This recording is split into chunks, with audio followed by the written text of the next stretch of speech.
Good evening जय RCM और leaders. This is Pramod Gulati. RCM business को पिछले कुछ बरस से मैं कर रहा हूं और आज आप लोगों के साथ में मुलाकात करने का मुझे सौभाग्य प्राप्त हुआ है।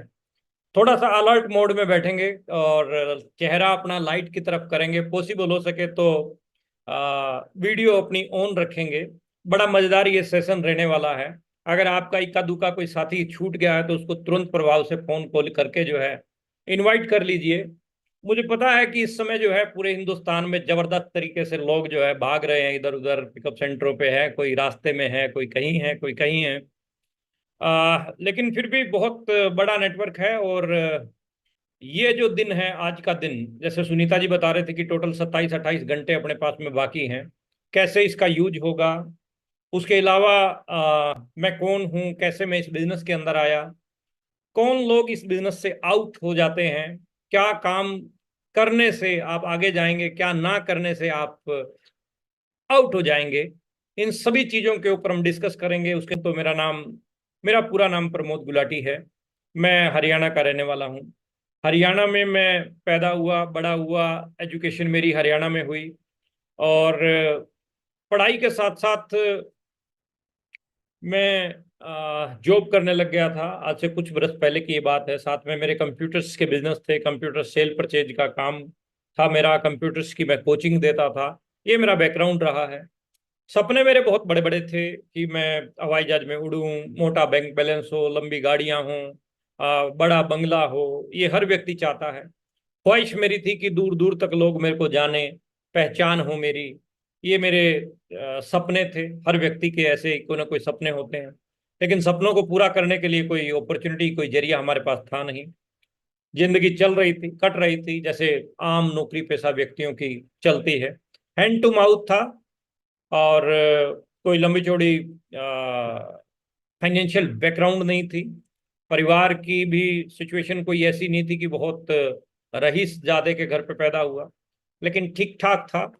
और एक लोअर मिडिल क्लास फैमिली से बिलोंग करता हूँ। आरसीएम बिजनेस आज से कुछ बरस पहले मुझे मिला। मिला कैसे कि जब आरसीएम बिजनेस में आप ज्वाइन होते हैं तो आपका सीनियर बोलता है कि अपने जानकारों की लिस्ट तैयार कीजिए। मैं आज एक लाइन आपको बता रहा हूं जो अजब गजब रही। मैं आरसीएम में इकलौता ऐसा स्टार रूबी हूं जो किसी की लिस्ट में नहीं था। मैं कैसे आरसीएम में आया, मैं उसके ऊपर 2 मिनट बात करता हूं, फिर अपनी अगली बात रखूंगा।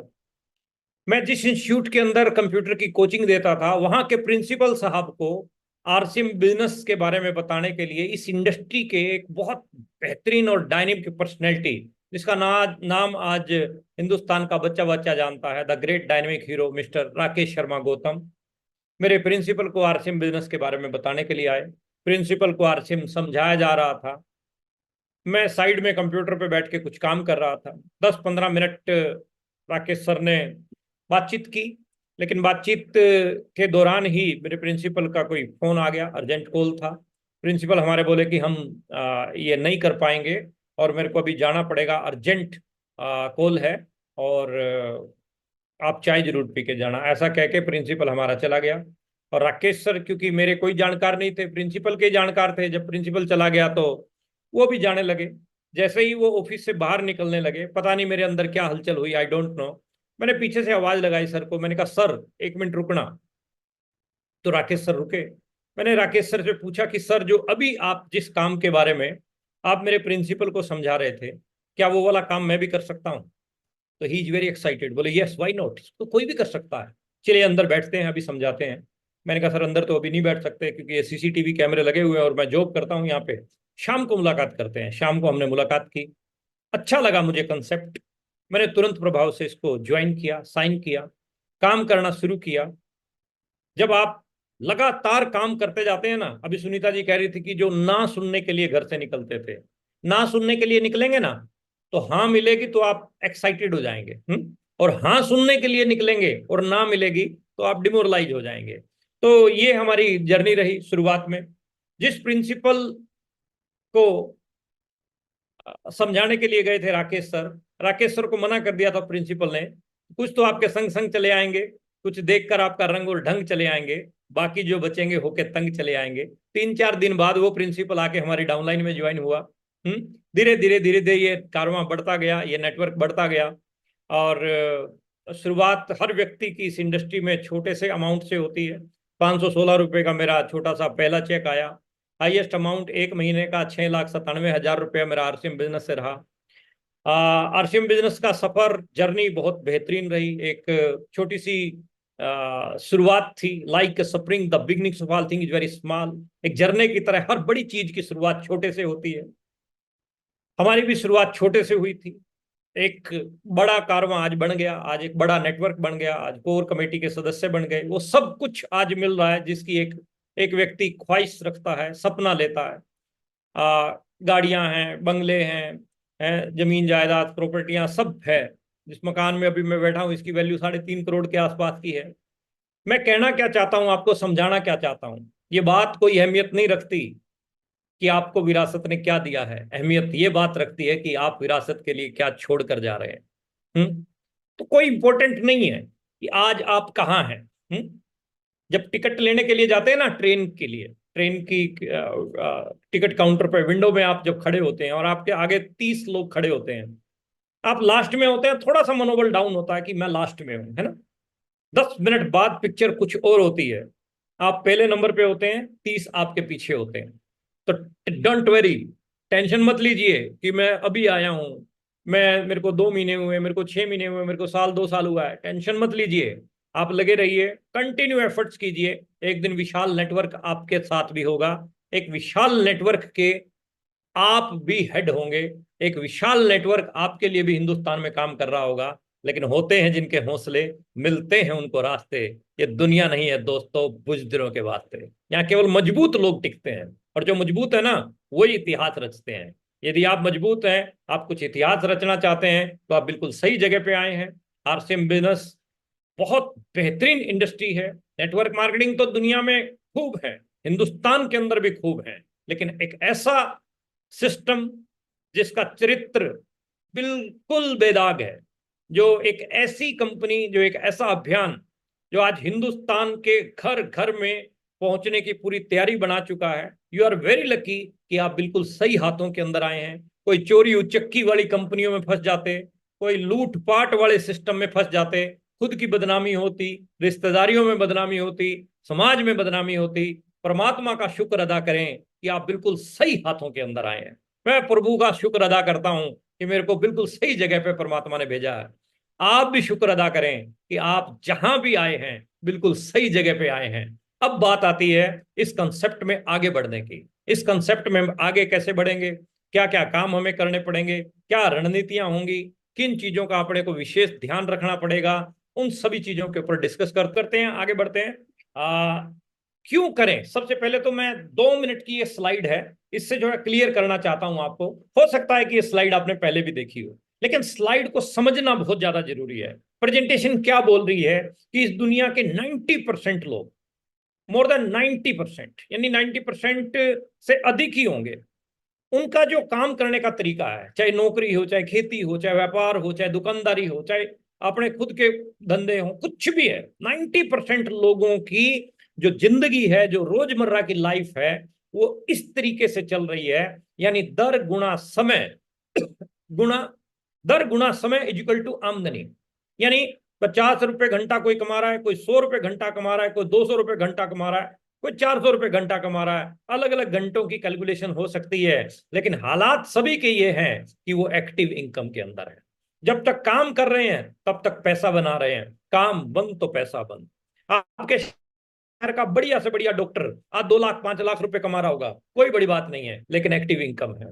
खुदा ना खास्ता अगर डॉक्टर को कुछ हो जाता है तो पैसा आने वाला नहीं है। आपके शहर का बहुत मशहूर वकील अच्छा पैसा बना रहा होगा, या आप खुद वकील हैं तो आप भी अच्छा पैसा बना रहे होंगे। इंपॉर्टेंट नहीं है, इंपॉर्टेंट ये है कि जब तक आप काम कर रहे हैं तब तक पैसा आ रहा है, काम बंद तो पैसा बंद हो जाता है। ये नेचर है, यही विधान है। यही एक्टिव इनकम का सबसे बड़ा ड्रॉबैक है कि जिस इंडस्ट्री में या जिस नौकरी में या जिस व्यवसाय में हम अपनी जवानी के सारे दिन उसको बड़ा करने में लगा देते हैं, बुढ़ापे में आने के बाद या हमारे चले जाने के बाद वो हमें धोखा दे जाती है। वो हमारे किसी काम की नहीं रहती, क्योंकि उसमें सिक्योरिटी नाम की कोई चीज नहीं है, उसमें सुरक्षा नाम की कोई चीज नहीं है। एक ऐसी इंडस्ट्री जो आपको टाइम भी देती है, मनी भी देती है और सिक्योरिटी भी देती है। बहुत पावरफुल कंसेप्ट है। आपको जो टाइम भी दे रहा है, मनी भी दे रहा है और सिक्योरिटी भी दे रहा है। क्या है वो? जिसमें दर गुणा समय गुणा आदमी, आदमी का मतलब यहां नेटवर्क से है। इस प्रकार से जो व्यक्ति काम करेगा उसकी आमदनी ना डाउन आएगी, बढ़ती जाएगी, सिक्योरिटी खूब आएगी। खुदा ना खास्ता यदि अपने को कुछ हो जाता है तो अपने जाने के बाद अपने बच्चों का फ्यूचर ब्राइट रहेगा। डॉक्टर चला जाता है तो पैसा नहीं आता है। लेकिन मैं फर्स्ट मीटिंग मैंने जिस पर्सनैलिटी की अटेंड की थी, थोड़ा सा बैक गियर लगाता हूं अपना। शुरू शुरू में जब मैं ज्वाइन हुआ, मुझे एक मीटिंग में बिठाया गया मेरे सीनियर के द्वारा।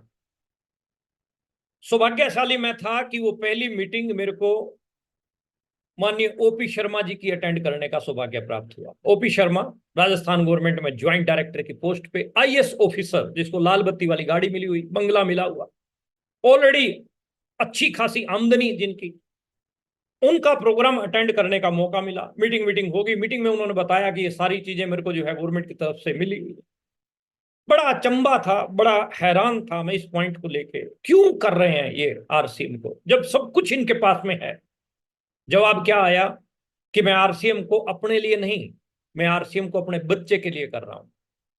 जब तक मैं हूं तब तक ज्वाइंट डायरेक्टरी है, खुदा ना खास्ता मुझे कुछ हो गया तो ज्वाइंट डायरेक्टरी मेरे साथ जाएगी। ऊपर वाले की कोई इच्छा थी। आज ओपी शर्मा साहब हमारे बीच में नहीं है। इतिहास गवाह है, हिंदुस्तान का आरसीएम का आज बच्चा बच्चा गवाह है कि आज उनके परिवार में उनके बेटे रवि शर्मा के नाम प्रति माह 50 लाख रुपए की आमदनी जा रही है। ऐसा अगर कुछ हम अपने बच्चों के लिए करना चाहते हैं, ऐसा अगर हम कुछ अपनी पीढ़ियों के लिए करना चाहते हैं, तो हमें क्या करना पड़ेगा? हमें नेटवर्क का निर्माण करना पड़ेगा। अगर हमें सफल होना है तो नेटवर्क बनाना पड़ेगा। सफल होना चाहते हैं तो नेटवर्क बनाना पड़ेगा। और नेटवर्क बनाने के लिए प्लान दिखाना पड़ेगा। प्लान एक दिखाएंगे, दो दिखाएंगे, चार दिखाएंगे या 10 दिखाएंगे महीने में तो कुछ होने वाला नहीं है। डेली के आप 2 4 5 प्लान की एक एक कमिटमेंट अपने साथ कीजिए, क्योंकि ये बिजनेस किसका है? पॉइंट पकड़ने का है, समझने का है। अगर ये बिजनेस मैं अपने अपलाइन का समझ के करूं तो मैं इसमें कभी भी कामयाब नहीं हो सकता। टू बी वेरी फ्रैंक, आप अगर इस बिजनेस को अपने अपलाइन का समझ के कर रहे हैं तो इस गलत फहमी को अपने दिमाग से निकाल दीजिए। आपको सिक्योरिटी अपने बच्चों को देनी है, अपनी बच्चों की लाइफ को बढ़िया बनाना है, अपने माँ बाप के सपनों को पूरा करना है, जिंदगी आपको अपनी शानदार बनानी है, लग्जरी बनानी है, तो काम आपको खुद को करना पड़ेगा। और ये बिजनेस मेरे अपलाइन का है या मैं कंपनी के लिए काम कर रहा हूं, नो, ये बिजनेस आपका खुद का है।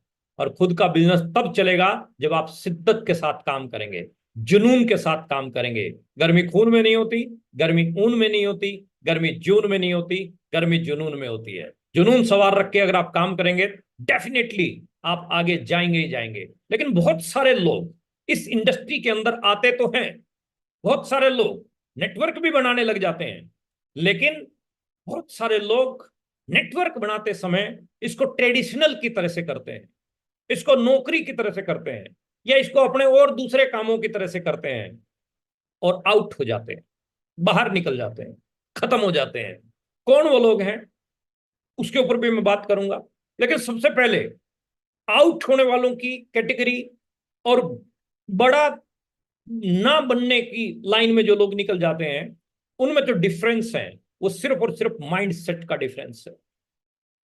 इस इंडस्ट्री में यदि आप आगे जाना चाहते हैं तो आपको ग्रोथ माइंडसेट वाला व्यक्ति बनना पड़ेगा।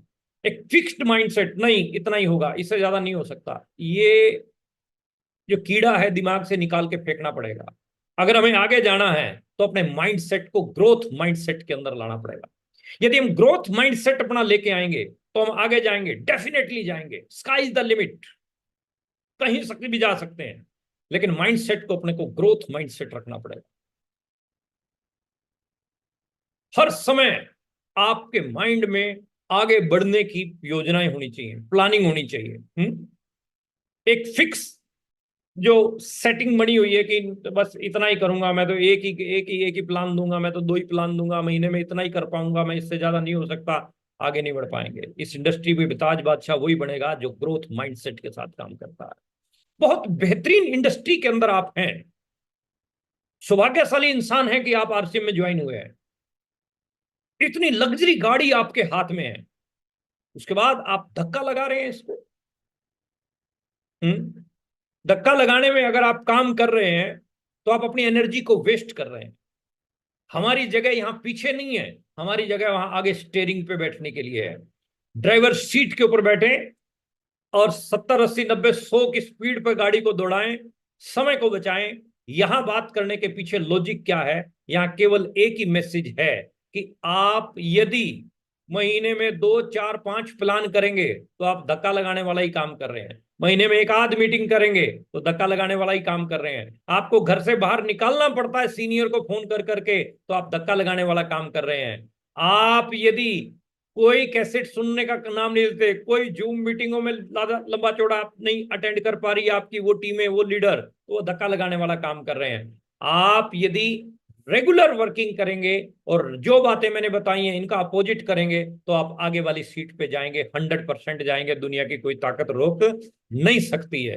लेकिन बहुत सारे लोग आउट हो जाते हैं, बहुत सारे लोग पराजित हो जाते हैं इस इंडस्ट्री के अंदर।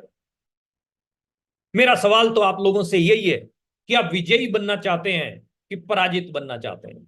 मैं कुछ बातें आपके साथ में करूंगा, कुछ डिस्कस आपके साथ में करूंगा, लेकिन मैसेज में मैं आपसे कुछ टाइप करवाना चाहता हूं। आप विनर बनना चाहते हैं या लूजर बनना चाहते हैं? तो टाइप कीजिए ना, क्या आप क्या चाहते हैं इस इंडस्ट्री में? नो डाउट आपका जवाब मुझे पता है कि आप क्या बनना चाहते हैं, लेकिन फिर भी मैं एक पूछना चाह रहा हूं, क्या विनर चाहते हैं या लूजर बनना चाहते हैं? विनर वी डब्ल्यू लिख सकते हैं, लूजर के लिए एल लिख सकते हैं। आई थिंक एल तो शायद ही कोई दो सौभाग्यशाली आदमी होगा जो लिखेगा। अगर आप पूरा विनर नहीं लिख सकते तो डब्ल्यू लिखिए केवल, और एल लिखिए लूजर के लिए। आई थिंक अभी मैं मैसेज पढ़ पा रहा हूं। हाथ खड़ा नहीं करना है, हाथ खड़े करने वालों को तो हम बुला नहीं पाएंगे। विनर और लूजर में थोड़े से हम डिफरेंस भी अभी आप लोगों के बीच में डिस्कस करेंगे कि विनर कौन होता है और लूजर कौन होता है। कैसे आप क्या क्या काम करने से आप विनर बनेंगे और किन कामों को करने से आप लूजर हो जाएंगे, यानी पराजित हो जाएंगे। इन चीजों के ऊपर आई थिंक बंद कर रखा है चैट बॉक्स को। चलिए आगे बढ़ते हैं। विजयी होना चाहते हैं, पराजित, विजयी कौन होते हैं और पराजित कौन होते हैं, उनके ऊपर हम बात कर लेते हैं। सबसे पहला पॉइंट क्या आ रहा है? विजेता। विजेता कौन होते हैं? Who is winner? कौन होते हैं विजेता? विजेता के पास हमेशा कुछ करने का प्रोग्राम रहता है, कुछ ना कुछ करने की प्लानिंग रहती है विजेता के पास। विनर वो होता है जो योजना बनाता रहता है, कुछ ना कुछ कुछ ना कुछ कुछ ना कुछ उसके दिमाग के अंदर हलचल चलती रहती है। और पराजित कौन होता है? पराजित के पास कुछ न करने के बहाने होते हैं। ये हो जाएगा तो कर लेंगे, वो ठीक हो जाएगा तो कर लेंगे, कंपनी ये कर देगी तो कर देंगे, प्लान में ऐसे चेंज हो जाएगा तो कर देंगे, ये और चीज सेट हो जाएगी तो कर देंगे। उसके पास में हमेशा जो है बहाने रहते हैं, लेकिन विजेता के पास हमेशा ही योजनाएं रहती हैं। पराजित और विजेता। विजेता के पास समाधान रहता है हर समस्या के लिए। विजेता कौन होता है? जिसके पास हर समस्या के लिए समाधान रहता है। कोई ना कोई सॉल्यूशन निकाल ही लेके आएगा, कोई ना कोई सॉल्यूशन निकाल देगा। उसके सामने प्रॉब्लम रखोगे, सॉल्यूशन निकाल के आपके सामने रख देगा। लेकिन पराजित के पास समस्या है हर समाधान के लिए। पराजित के पास क्या है? समस्या है हर समाधान के लिए। हमारे गुरुदेव माननीय सुरेंद्र वत्स साहब, मुकेश कोठारी जी, जितने भी सीनियर अपलाइन में है, KC sir, Prahlad sir, BC sir, हमेशा एक ही चीज बताते हैं कि समस्याएं तो दुनिया बताती है, समाधान बताइए क्या होगा, सॉल्यूशन बताइए क्या होगा। तो समस्याओं के ऊपर बात करने की बजाय सॉल्यूशन के ऊपर बात करता है वो विजेता होता है। विजेता कौन होता है? जिसके पास कामयाबी के सपने होते हैं। विजेता कौन होता है? जिसके पास कामयाबी के सपने होते हैं, ड्रीमर व्यक्ति होता है। और ड्रीम, सपने, बड़े बड़े सपने लेता है। बीसी सर कहते हैं ना कसकर, छोटी छोटी आंखें और बड़े बड़े सपने। अगर आपके पास सपने हैं तो आप विजेता है। पराजित कौन है? जिसके पास सिर्फ बातें होती हैं, ये कर दूंगा सर, वो कर देंगे, कमाल कर देंगे, धमाल कर देंगे, बातें बातें करता है, लास्ट में क्लोजिंग के टाइम पे टाइम टाइम फिश है। पराजित कौन होता है? जो सिर्फ बातें करता है। हमें, अगर हम इस ट्रैक पे चल रहे हैं तो इसको छोड़ दीजिए, इसमें कुछ निकलने वाला नहीं है। विजेता कौन होता है? जो कहता है मुझे कुछ करना चाहिए। विजेता कहता है मुझे कुछ करना चाहिए। और पराजित क्या कहता है? कि कुछ होना चाहिए, मेरा सीनियर ये कर देना तो कमाल हो जाएगा, एक लेग वो चला दे, दूसरी लेग में भी कुछ लोग लगा देना तो कमाल हो जाएगा, ये कर दे तो हो जाएगा, मीटिंग दे दे तो हो जाएगा, प्लान मेरी टीम में दिखाने चला जाए तो हो जाएगा ना, ये कर दे वो कर दे, इस तरह की बातें जो करता है। पराजित कौन होता है? जो कुछ होने का इंतजार करता है। अपन कुछ होने का इंतजार नहीं करना, विजेता बनना है, कुछ करके दिखाना है। पराजित और विजेता में डिफरेंस क्या है? विजेता टीम का हिस्सा होता है, यानी टीम का हिस्सा होता है, हर समय कंधे के साथ कंधा मिला के चलने के लिए, every time everywhere and every situation वो तैयार रहता है। लेकिन पराजित टीम के हिस्से कर देता है, उसकी उसके साथ लड़ाई करवा देगा, उसकी उसके साथ लड़ाई करवा देगा, उसकी उसके साथ झगड़े करवा देगा। पराजित टीम के हिस्से कर देता है। विजेता कौन होता है? जो उपलब्धियों पर निगाहें रखता है, अचीवमेंट पर, ये अचीवमेंट चाहिए, वो अचीवमेंट चाहिए, इसकी अचीवमेंट निकालनी है, उसकी अचीवमेंट निकालनी है, इसके ऊपर जो है उसकी निगाहें रहती हैं। और पराजित तकलीफों को देखता है, ये प्रॉब्लम आ गई है इसीलिए नहीं हो पाएगा, मार्च में ये इश्यू आ गया, होली आ गई उसमें 2-3 दिन खराब हो गए, ये आ गया वो आ गया, वो हमेशा तकलीफों को देखता रहेगा। विजेता कौन होता है? जो उपलब्धियों को देखता है। एंड लास्ट वन इज विजेता आने वाले कल को देखता है। कल मेरा क्या होने जा रहा है, मैं अभी मार्च में कल कल तक मैं क्या क्लोजिंग करने जाऊंगा, मैं जून में क्या करने जा रहा हूं, मैं सितंबर की क्लोजिंग में करने क्या जा रहा हूं, मैं एनिवर्सरी तक क्या मेरा टारगेट है, मैं दिसंबर तक क्या करने जा रहा हूं, आगे की। विजेता आने वाले कल को देखता है। और पराजित कौन है? जो बीते हुए कल को देखता है, हमने इतना किया था, हमने ये कर दिया था, हमने वो कर दिया था, हमने नारे लगाए थे, हम धरने पे बैठे थे, हम फलां कर गए थे, हम दिगड़ा कर गए थे, इन चीजों में कुछ नहीं रखा। आगे अगर आपको बढ़ना है तो आप आने वाले कल के ऊपर बात कीजिए, बीते हुए कल पे बात करने का कोई फायदा नहीं है। आप कार चलाते हैं, बाइक चलाते हैं, तो आप बैक मिरर में नहीं देखते हैं ज्यादा टाइम, बैक मिरर में देखेंगे तो एक्सीडेंट हो जाएगा। विजेता बनना है तो फ्यूचर को देखिए, आने वाले समय को देखिए, अपने भविष्य को आगे रख के अपनी योजनाओं को तैयार कीजिए।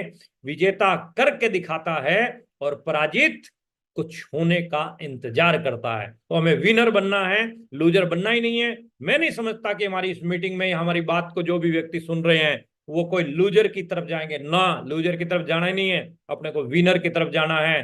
क्योंकि जितनी बात भी देखिए, failure is the first step toward success. कामयाबी के लिए अगर छोटी मोटी फेलियर अपने को देखना भी पड़ता है तो नो प्रॉब्लम, ट्राई कीजिए, फिर ट्राई कीजिए, फिर ट्राई कीजिए, फिर ट्राई कीजिए, कामयाब आप होंगे ही होंगे। ये वो व्यक्ति जो आपके सामने बैठा है ना, 10,000 बार फेल हुआ, ये थॉमस एडिसन, 10,000 टाइम, 10,000 बार ये फेल हुआ अप्रोक्सीमेटली। और जब न्यूज़पेपर वाले, जब बल्लभ बन के तैयार हो चुका था तो न्यूज़पेपर वाले लोग पहुंचे इसके पास, मीडिया पहुंचा कि साहब हमने सुना है कि आप 10,000 बार फेल हुए हो। तो थॉमस एडिसन का जवाब ये क्या था कि आपने गलत सुना है, मैं 10,000 बार फेल नहीं हुआ हूं, मैं 10,000 ऐसे तरीके बता सकता हूं जिनसे बल्लभ नहीं बनता है। तो आज आप इस इंडस्ट्री में किस लेवल पे हैं नॉट इंपॉर्टेंट, क्या आप बने हैं नॉट, ये क्या आपके पास आया है नॉट इंपॉर्टेंट, लेकिन आप क्या बने हैं वेरी वेरी इंपॉर्टेंट। आप 10 दिन में, 20 दिन में, 50 दिन, 100 दिन, 200 दिन आपको हो गए, 300 दिन आपको हो गए, 2 साल 3 साल हो गए आपको हर सेम करते हुए, इस इंडस्ट्री को दिए हुए, तो आप क्या बने हैं ये बहुत ज्यादा इंपॉर्टेंट रखता है, क्या आया ये ज्यादा मायने नहीं रखता है। तो आप फेल होने के डर से, कई लोग जो है ना, हार जाने के डर से मैदान में नहीं उतरते, हार गया तो क्या होगा, लेकिन जीत गया तो क्या होगा, ये भी तो हो सकता है ना, जीत भी तो सकते हैं, दूसरा पक्ष जीतना भी तो है ना, तो आप जीत भी सकते हैं। इसके ऊपर आप काम कीजिए, लक के ऊपर ज्यादा, मतलब वो मेरे भाग में होगा, मेरे को मिल जाएगा, जब मेरी किस्मत में होगा मेरे को मिल जाएगा, नो। लक क्या बोलता है? लेबर अंडर करेक्ट नॉलेज, सही दिशा में किया गया प्रयास ही आपका भाग्य है। 99% ये वर्क करता है, 1% आपका लक हो सकता है।